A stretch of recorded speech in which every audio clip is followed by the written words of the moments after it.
Hi, നൈറാസ് നോട്ട്ബുക്കിലേക്ക് സ്വാഗതം. നമ്മൾ വിശാല സമതല ഭൂവിലാണ് പഠിച്ചുകൊണ്ടിരിക്കുന്നത്. അപ്പം അതിൽ ഇനി ഉത്തരേന്ത്യൻ സമതലങ്ങളിലെ നൈസർഗിക സസ്യജാലങ്ങളെ പറ്റിയിട്ടാണ് നമുക്ക് ഇനി പഠിക്കാനുള്ളത്.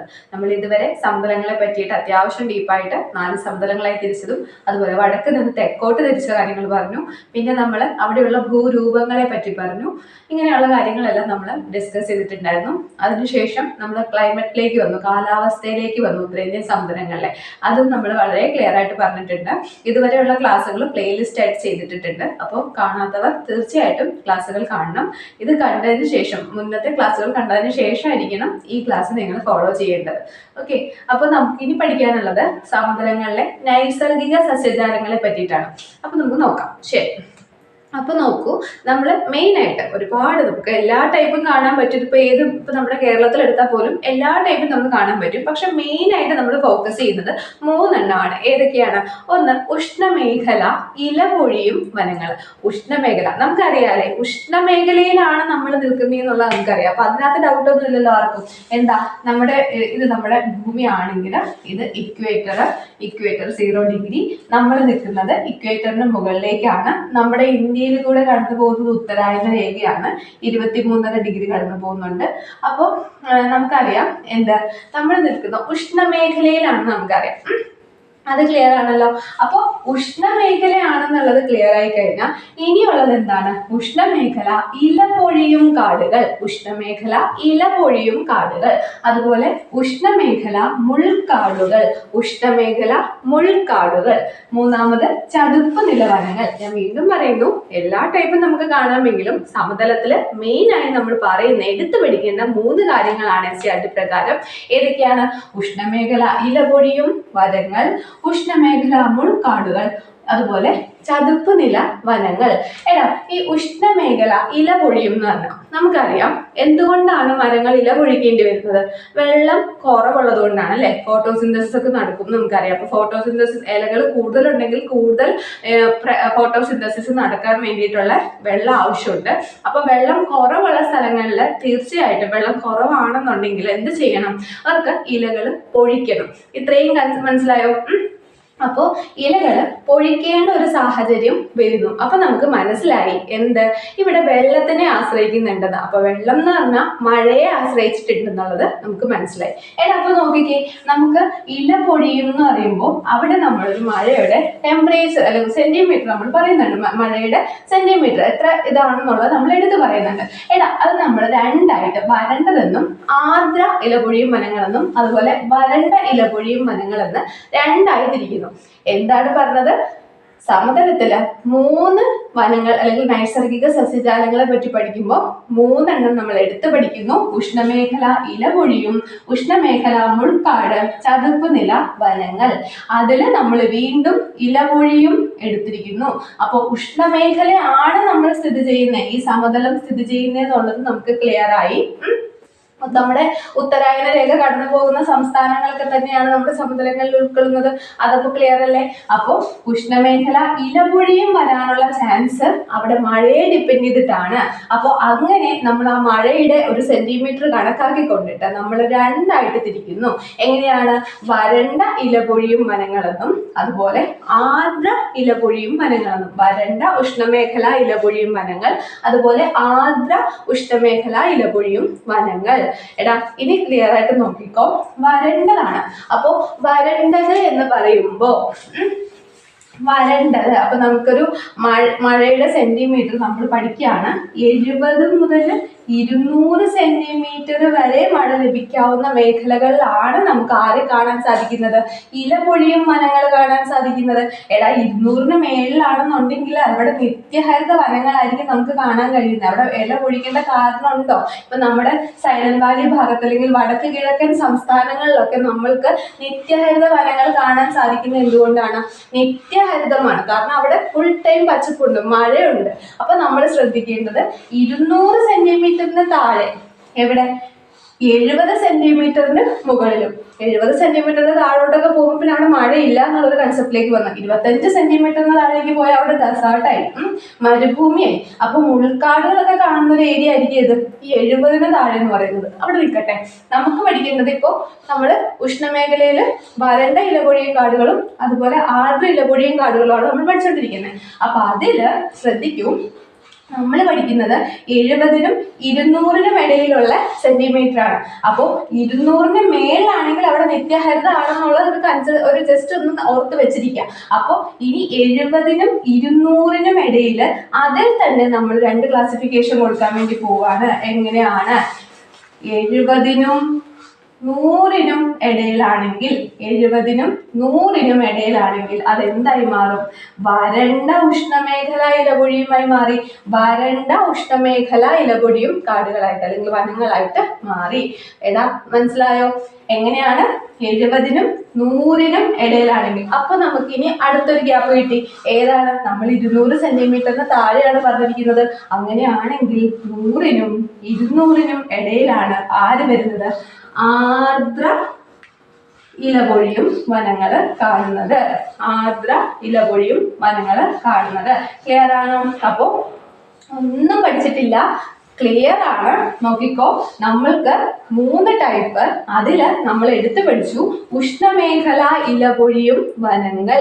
ഉഷ്ണമേഖലയിലായതുകൊണ്ട് നമ്മൾ ഉഷ്ണമേഖല പറയുന്നു, ഇല പൊഴിക്കുന്നു. അപ്പൊ ജലത്തിനുമായിട്ട് ബന്ധമുണ്ട്, അതായത് മഴയെ ബന്ധപ്പെടുത്തിയിട്ടുണ്ട്. അപ്പൊ മഴ എന്ന് പറയുമ്പോൾ 200-ന് മേളിലേക്ക് പോവുകയാണെങ്കിൽ അവിടെ നിത്യഹരിത വനം വന്നു നമുക്ക് മനസ്സിലായി. അത് അവിടെ നിൽക്കട്ടെ. അപ്പൊ 200-ന് താഴേക്കാണ്. അപ്പൊ 200-ന് താഴേക്ക് എന്ന് പറയുമ്പോൾ 70-നും 200-നും സെന്റിമീറ്ററിന് ഇടയിലാണ്. ഈ 70-200 സെന്റിമീറ്ററിൽ 70 മുതൽ 100 വരെ സെന്റിമീറ്റർ മഴ ലഭിക്കുന്നിടത്ത് കാണുന്ന സസ്യജാലങ്ങളാണ് എന്തെന്ന് പറയുന്നത്? വരണ്ട ഉഷ്ണമേഖല ഇലപൊഴിയും വനങ്ങൾ കാണുന്നത്. ഇനി 100-നും 200-നും ഇടയിലാണെങ്കിലോ അവിടെ ആർദ്ര ഇലപൊഴി ഉഷ്ണമേഖല ഇലപൊഴിയും വനങ്ങൾ നമുക്ക് കാണാൻ സാധിക്കും. ആദ്യം നൈസർഗിക സസ്യജാലങ്ങൾ എന്താണെന്ന് അറിയാലോ? എന്താണ് നൈസർഗിക സസ്യജാലങ്ങൾ? അവിടെയുള്ള ക്ലൈമറ്റ്, അവിടുത്തെ ഭൂപ്രകൃതി അതിനോടൊക്കെ അനുയോജിച്ചിട്ട് മനുഷ്യന്റെ ഇടപെടലുകൾ ഇല്ലാതെ തനതായിട്ട് രൂപം കൊണ്ട് അല്ലെങ്കിൽ തനതായിട്ട് വളർന്നു വന്ന സസ്യജാലങ്ങളെയാണ് നമ്മൾ നൈസർഗിക സസ്യജാലങ്ങൾ എന്ന് പറയുന്നത്. അപ്പോൾ നൈസർഗിക സസ്യജാലം എന്ന് പറയണമെന്നുണ്ടെങ്കിൽ എന്താണ്? മനുഷ്യന്റെ ഇടപെടലുകൾ ഇല്ലാതെ അവിടുത്തെ ഭൂപ്രകൃതിക്കും കാലാവസ്ഥയ്ക്കും ഒക്കെ അനുയോജ്യമായ വിധത്തിൽ തനതായി ഉയർന്നു വന്ന, തനതായി വളർന്നു വന്ന സസ്യജാലങ്ങളെ നമ്മൾ നൈസർഗിക സസ്യജാലങ്ങൾ എന്ന് പറയുന്നു. അതിൽ നമ്മൾ ഉത്തരേന്ത്യൻ സമതലങ്ങളിൽ 3ആയിട്ട് തിരിച്ചു. ഉഷ്ണമേഖല ഇലപൊഴിയും വനങ്ങൾ, ഉഷ്ണമേഖല മുൾക്കാടുകൾ, ചതുപ്പ് നിലവനങ്ങൾ. അതിൽ നമ്മൾ വീണ്ടും ഉഷ്ണമേഖല ഇലപൊഴിയും വനങ്ങളെ എടുത്തു. ഈ ഉഷ്ണമേഖല ഇലപൊഴിയും വനങ്ങൾ നമ്മൾ അഗൈൻ 2ആയിട്ട് തിരിച്ചു. ഏതൊക്കെയാണ്? വരണ്ട ഇലപൊഴിയൊന്നും ആർദ്ര ഇലപൊഴിയൊന്ന്.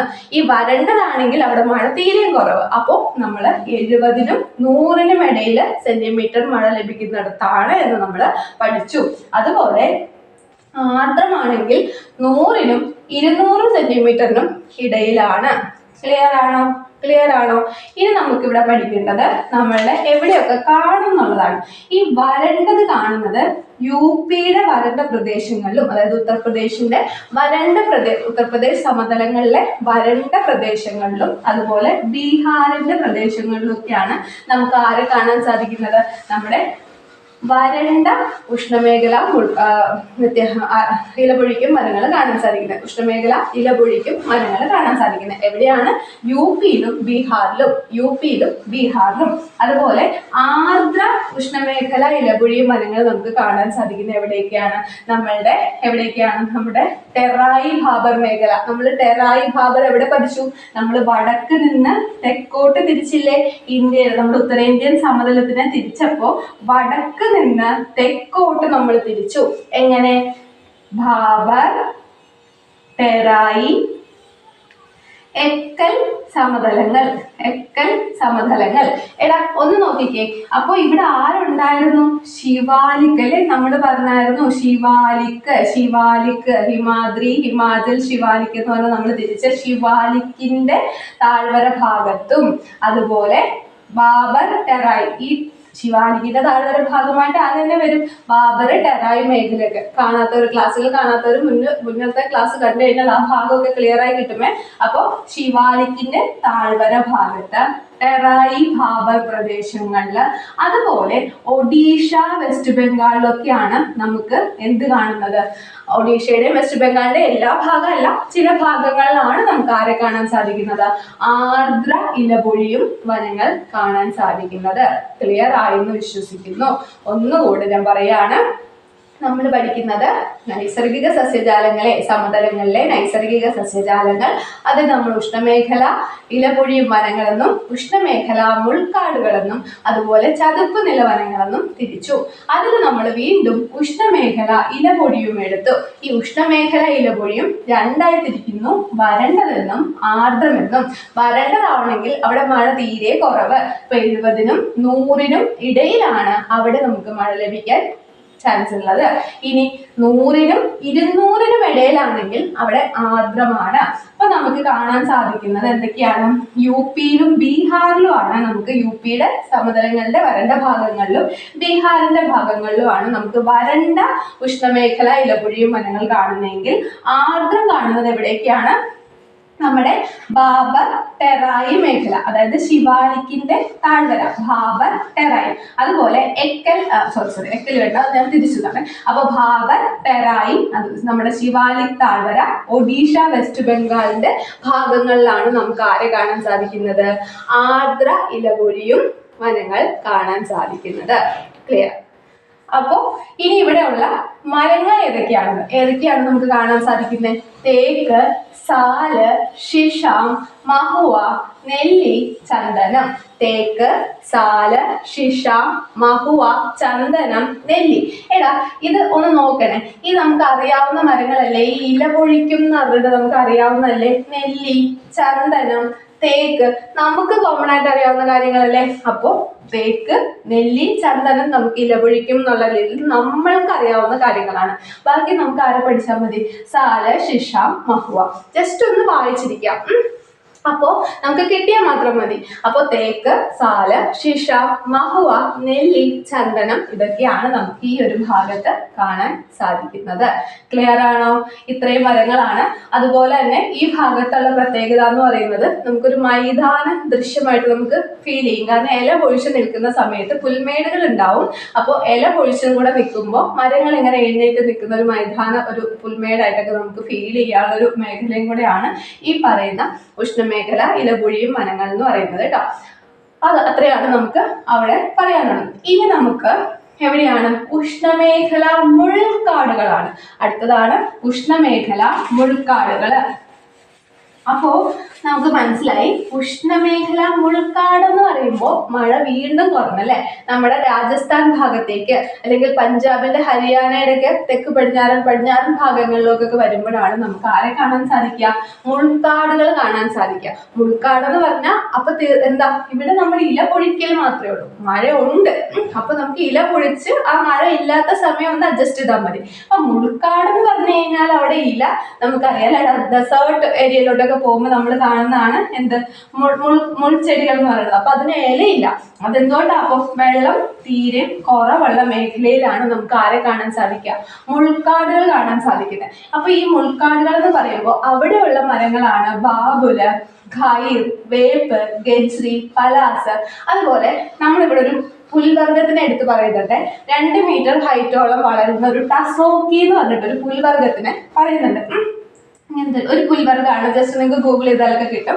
ടസോക്കി എന്ന് പറഞ്ഞിട്ട് ഒരു പുൽവർഗ്ഗം കാണുന്നുണ്ട്. അതൊരു 2 മീറ്റർ ഹൈറ്റിലാണ് അത് വളരുന്നതെന്നുള്ളത് നമ്മൾ പറയുന്നുണ്ട്. അത് എടുത്ത് SCRT പറയുന്നതാണ്. ടസോക്കി എന്ന് പറഞ്ഞൊരു പുൽവർഗ്ഗമാണ്. ജസ്റ്റ് അറിഞ്ഞിരിക്കുക. എവിടെ കാണുന്നത്?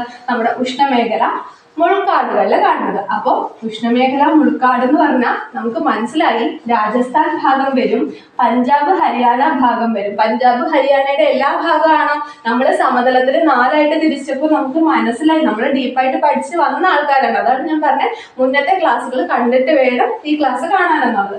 അപ്പോൾ രാജസ്ഥാൻ സമതലം, അവിടെ നിന്ന് കിഴക്കോട്ടും വടക്ക് കിഴക്കോട്ടും ട്രാവൽ ചെയ്യുമ്പോഴാണ്, അല്ലെങ്കിൽ അങ്ങോട്ട് പോകുമ്പോഴാണ് നമുക്ക് പഞ്ചാബ് ഹരിയാന സമതലം കാണാൻ സാധിക്കുന്നത്. ഇങ്ങോട്ട് ഗംഗാ സമതലം വരും, ഇങ്ങോട്ട് ബ്രഹ്മപുത്ര സമതലം വരും.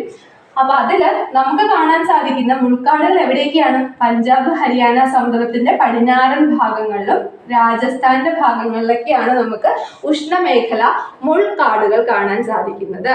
ക്ലിയർ? ഉഷ്ണമേഖല മുൾക്കാടുകളിൽ കാണുന്ന സസ്യങ്ങൾ ഏതൊക്കെയാണ്? ബാബുൽ, ഗൈർ, വേപ്പ്, ഗജ്രി, പലാസ്. അതുപോലെ അവിടെ എടുത്തു പറയുന്ന ഒരു പുൽവർഗമാണ് എന്തെന്ന് പറയുന്നത്? ടസോക്കി. 2 മീറ്റർ ഹൈറ്റ് വരെയാണ് ടസോക്കി വളരുന്നത്. ക്ലിയർ ആണോ? ഇനി നമുക്ക് ആരെയും കൂടെ പഠിക്കാനുള്ളൂ? ചതുപ്പ് നിലവനങ്ങൾ. ചതുപ്പ് നിലവനങ്ങളാണ്. അപ്പൊ ചതുപ്പ് എന്ന് പറയുമ്പോൾ അവിടെ എന്തുണ്ട്? വെള്ളമുണ്ട് അല്ലെ? വെള്ളമുണ്ട്. ചതുപ്പ് എന്ന് പറഞ്ഞാൽ എന്താണ്? നമുക്ക് പുറമെ വെള്ളം കാണാൻ സാധിച്ചില്ലെങ്കിൽ പോലും, അതായത് ജലപൂരിതമായിട്ട് നിൽക്കുന്ന, നമ്മൾ തണ്ണീർത്തടങ്ങളൊക്കെ പഠിക്കുമ്പോൾ നമുക്ക് അറിയാവുന്നതാണ്, ജലപൂരിതമായി നിൽക്കുന്ന പ്രദേശങ്ങളെയാണ് നമ്മൾ ചതുപ്പ് നിലവനങ്ങൾ എന്ന് പറയുന്നത്. ചതുപ്പ് എന്ന് പറയുന്നത്. അപ്പോ ചതുപ്പ് നിലവനങ്ങൾ എവിടെ കാണാൻ സാധിക്കും? രാജസ്ഥാനിൽ തന്നെ ഉപ്പ് പാടങ്ങളുണ്ട്. അതുപോലെ ശുദ്ധജല തടാകങ്ങളുടെ ഭാഗം കൊണ്ടിട്ട് നമുക്ക് കാണാൻ സാധിക്കും. ഗംഗാ സമതലത്തിന്റെ ശുദ്ധജല ചതുപ്പായിട്ടും നമ്മൾ കാണുന്നുണ്ട്. ബ്രഹ്മപുത്ര പ്രളയ സമതലങ്ങൾ. ബ്രഹ്മപുത്രയുടെ പ്രളയ സമതലങ്ങൾ. എന്താണ് പ്രളയ സമതലം? നമ്മൾ പഠിച്ചു, മഴ അല്ലെങ്കിൽ വെള്ളപ്പൊക്ക സമയത്ത്, നദിയുടെ വെള്ളപ്പൊക്ക സമയത്ത് ഒഴുകുന്ന ആ ഒരു ഭാഗയിലെ അതിനെയാണ് നമ്മൾ പ്രളയ സമതലങ്ങൾ എന്ന് പറഞ്ഞത്. അപ്പൊ ബ്രഹ്മപുത്ര, നമുക്ക് ഈ ആസാമിൽ നിന്നൊക്കെ ഇങ്ങോട്ട് പണ്ട് അവിടെ വെള്ളപ്പൊക്കമാണെന്നൊക്കെ പറഞ്ഞിട്ട് ഇങ്ങനെ വരുന്ന ആൾക്കാരൊക്കെ ഉണ്ടായിരുന്നില്ലേ? അപ്പോൾ ഈ ബ്രഹ്മപുത്ര നദി എന്ന് പറയുന്നത് പ്രളയ സമതലങ്ങൾ ഉണ്ടാക്കുന്ന നദിയാണ് കൂടുതലും. അപ്പോൾ എല്ലാ നദികളും കരകവിയുമെങ്കിലും ഈ ബ്രഹ്മപുത്രയ്ക്ക് ഇത് നമ്മൾ എടുത്തു പറയുന്നുണ്ട്. അപ്പൊ ബ്രഹ്മപുത്ര പ്രളയ സമതലങ്ങൾ. പിന്നെ നമുക്ക് സുന്ദർബൻ, നമുക്കറിയാലോ സുന്ദർബൻ കണ്ടൽ കാടുകൾ തന്നെ അവിടെ പ്രസിദ്ധമാണ് അല്ലെ? അപ്പൊ സുന്ദർബൻസ് എന്ന് പറയുന്നത് അവിടെ എന്താണ്? സുന്ദർബൻ ആ പേര് വന്നത് എന്താ? സുന്ദരി കണ്ടലുകൾ ഉള്ളത് കൊണ്ടിട്ടാണ് അവിടെ സുന്ദർബൻ എന്ന പേര് വന്നത്. അവിടെ സംരക്ഷിക്കപ്പെടുന്ന പ്രധാന മൃഗം ഏതാണ്? റോയൽ ബംഗാൾ ടൈഗർ ആണ് അല്ലെ? റോയൽ ബംഗാൾ ടൈഗർ ആണ്. അപ്പോ നമ്മൾ ഒന്നും പഠിച്ചിട്ടില്ല. ചതുപ്പ് നിലവനങ്ങളാണ് ഇനി കാണാൻ സാധിക്കുന്നത്. എവിടെയൊക്കെയാണ്? ഉപ്പ് പാടങ്ങളില്. എവിടത്തെ? രാജസ്ഥാനിലെ. അതുപോലെ ശുദ്ധജല തടാകങ്ങളോട് ചേർന്ന് കാണാൻ ഗംഗാ സമതലത്തിന്റെ ശുദ്ധജല ചതുപ്പുകൾ കാണാൻ പറ്റും. ബ്രഹ്മപുത്ര പ്രളയ സമതലങ്ങളിൽ കാണാൻ സാധിക്കും. അതുപോലെ സുന്ദർബൻ ഏരിയയുടെ പ്രത്യേകത എന്താണ്? റാംസർ സൈറ്റ് തന്നെ ഏറ്റവും വലിയ റാംസർ സൈറ്റ് ആണ് നമ്മുടെ ഇന്ത്യയിലുള്ളത്. അതുപോലെ കണ്ടൽ കാടുകളാണ് അവിടുത്തെ പ്രത്യേകത. സുന്ദരി കണ്ടൽ വളരുന്നതുകൊണ്ടാണ് നമ്മൾ സുന്ദർബൻസ് എന്നുള്ള പേര് വന്നത്. അവിടെ കാണുന്ന സംരക്ഷിത മൃഗമാണ് ഇത് റോയൽ ബംഗാൾ ടൈഗർ എന്ന് പറയുന്നത്. ക്ലിയർ ആണോ? നമ്മൾ എന്താ പഠിച്ചേ? നമ്മൾ പഠിച്ചു 3 നൈസർഗിക സസ്യജാലങ്ങളിൽ 3 എടുത്തു പഠിച്ചു. ഇലപൊഴിയും വനങ്ങൾ, ഉഷ്ണമേഖല മുൾക്കാടുകൾ, ചതുപ്പ് നിലവനങ്ങൾ. ഉഷ്ണമേഖല ഇലപൊഴിയും വനങ്ങൾ വരണ്ടതെന്നും ആർദ്രമെന്നും നമ്മൾ 2ആയി തിരിച്ചു. വരണ്ടതാണെങ്കിൽ 70-നും 100 സെന്റിമീറ്ററിനും ഇടയിലാണ് അത് മഴ ലഭിക്കുക. ഇനി ആർദ്രമാണെങ്കിൽ 100-നും 200-നും ഇടയിലാണ് മഴ ലഭിക്കുക. വരണ്ട ഇതില് നമ്മൾ ഒരു വീക്ക് പറയുന്നുണ്ട് കേട്ടോ. 6 മുതൽ 8 ആഴ്ചയാണ് ഇല പൊഴിക്കുന്നതിന്റെ ഇത് കൂടുതൽ. 6 മുതൽ 8 ആഴ്ചയിലേക്ക് ഇലകൾ പൊഴിക്കും. ഇവിടെ കാണുന്നത് എവിടേക്കാണ്? UP-യുടെയും ബീഹാറിന്റെയും വരണ്ട പ്രദേശങ്ങളിലാണ് കാണാൻ സാധിക്കുന്നത്. ഇനി ആർദ്രമാണെന്നുണ്ടെങ്കിൽ 100-നും 200-നും ഇടയിലാണ് മഴ ലഭിക്കുക. അത് കാണുന്നത് ടെറായി, ബാബർ, ശിവാലി താഴ്വര, ഒഡീഷ, വെസ്റ്റ് ബംഗാളിന്റെ ഭാഗങ്ങളിലായിട്ടാണ്. ഇവിടെ കാണുന്ന മരങ്ങൾ ഏതൊക്കെയാണ്? തേക്ക്, സാല, ശിഷ, മഹുവ, നെല്ലി, ചന്ദനം. ക്ലിയർ? ഇനി ഉഷ്ണമേഖല മുൾക്കാടുകളിലേക്ക് വന്നു. അപ്പൊ മഴ വീണ്ടും കുറയുന്നു. അവിടെ ഏതൊക്കെ ഭാഗത്തായിരിക്കും? രാജസ്ഥാൻ, തെക്ക് പടിഞ്ഞാറൻ പഞ്ചാബ്, ഹരിയാനയുടെ പടിഞ്ഞാറൻ ഭാഗങ്ങളിലൊക്കെയാണ് കാണാൻ സാധിക്കുന്നത്. ഇവിടെയുള്ള മരങ്ങൾ ഏതൊക്കെയാണ്? ബാബുൽ, ഗൈർ, വേപ്പ്, ഗജ്രി, പലാസ്. അതുപോലെ ഒരു പുൽവർഗത്തിന്റെ പേര് എടുത്തു പറയുന്നു, ടസോക്കി. എത്ര ഹൈറ്റ്? 2 മീറ്റർ ഹൈറ്റ് വരെയാണ് അത് വളരുന്നത്. അടുത്ത പഠിച്ചു നമ്മള് ചതുപ്പ് നിലവനങ്ങൾ എന്ന് പറയുമ്പോൾ അവിടെ വെള്ളത്തിന്റെ അംശം ഉണ്ട്. ജലപൂരിതമായ പ്രദേശങ്ങളാണ്. അപ്പൊ അതേതൊക്കെയാണ്? രാജസ്ഥാനിലെ ഉപ്പുപാടങ്ങൾ, ശുദ്ധജല തടാകങ്ങൾ, ഗംഗാ സമതല ശുദ്ധജല ചതുപ്പ്, ബ്രഹ്മപുത്ര പ്രളയ സമതലങ്ങൾ, സുന്ദർബൻസിന്റെ ഭാഗങ്ങൾ. ഇതൊക്കെയാണ് നമ്മൾ പഠിച്ചത്. ക്ലിയർ? ഇനി നമുക്ക് എന്താ പഠിക്കാനുള്ളത്? മണ്ണിനങ്ങളെ പറ്റിയിട്ടാണ് പഠിക്കാനുള്ളത്. അത് നമുക്ക് അടുത്ത ക്ലാസ്സിൽ